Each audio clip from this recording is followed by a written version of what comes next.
मैं राकेश कुमार बौद्धाचार्य। हाँ, सल सुत्त पढ़ रहा हूँ।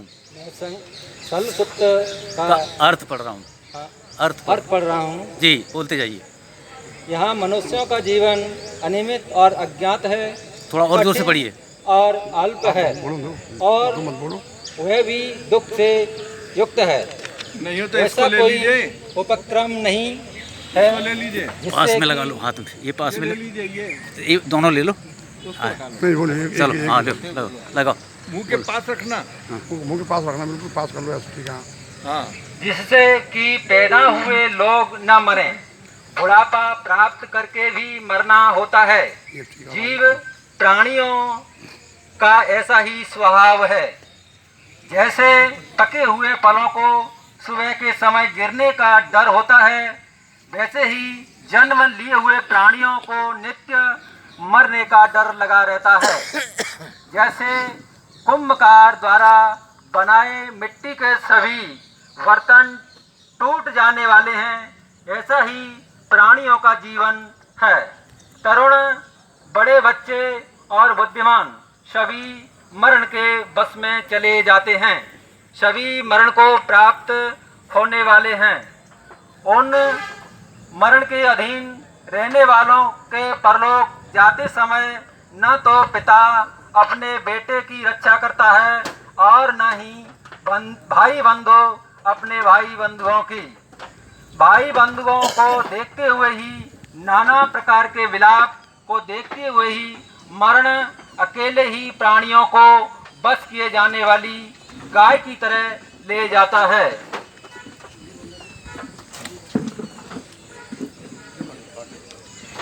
इस प्रकार संसार मरण और बुढ़ापे से पीड़ित है। इसीलिए धीर पुरुष संसार के स्वभाव को जानकर शोक नहीं करते हैं। जिसके आने और जाने के मार्ग को नहीं जानते हो, दोनों अंतों को न देखते हुए तुम व्यर्थ में विलाप कर रहे हो। यदि विलाप करते हुए अपना कुछ भी भला कर सकें, तो बुद्धिमान व्यक्ति भी अपने को पीड़ित करता हुआ वैसा ही करे। किंतु रोने और शोक करने से चित्त को शांति नहीं प्राप्त होती, बल्कि अधिक दुख ही उत्पन्न होता है और शरीर पीड़ित होता है। अपने आप को प्रताड़ित करते हुए व्यक्ति दुबला और कुरूप हो जाता है। कुरूप हो जाता है। कुरूप हो जाता है। उससे मरे हुए का पालन नहीं होता, इसलिए विलाप करना निरर्थक है। जो व्यक्ति शोक में पड़ा है वह बेहद दुखी होता है। वह मरे हुए व्यक्ति के लिए शोक करते हुए शोक के ही बस में पड़ जाता है। अपने कर्मानुसार अन्य भी मर जाने वाले मनुष्यों को देखो और मरण के बस में पड़कर यहाँ छटपटाते हुए जीव प्राणियों को देखो। मनुष्य जिस जिस बात को अच्छा समझता है वह उससे अलग हो जाती है। इस प्रकार के वियोग और संसार के स्वभाव को देखो।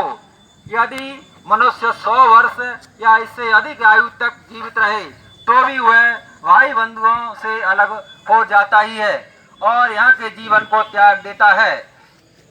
इसीलिए अरिहंत के उपदेश को सुनकर विलाप करना छोड़कर मरे हुए व्यक्ति को देखकर सोचें कि वह मुझे फिर कभी नहीं मिल सकता। जिस प्रकार घर में लगी आग को पानी से बुझाएं, ऐसे ही धीर, प्रज्ञावान, बुद्धिमान और कुशल नर अपने में उत्पन्न शोक को उत्पन्न तुरंत ही उसी तरह नष्ट कर देता है जैसे कि रुई को हवा उड़ा ले जाए। अपना सुख चाहने वाले मनुष्य अपनी पीड़ा रूपी कांटे को रोने पीटने और मानसिक दुख को निकाल दे। जो पीड़ा रहित है, अनासक्त है और चित्त शांत को प्राप्त है, वह सब शोक से परे है। शोक रहित हो शांत होता है।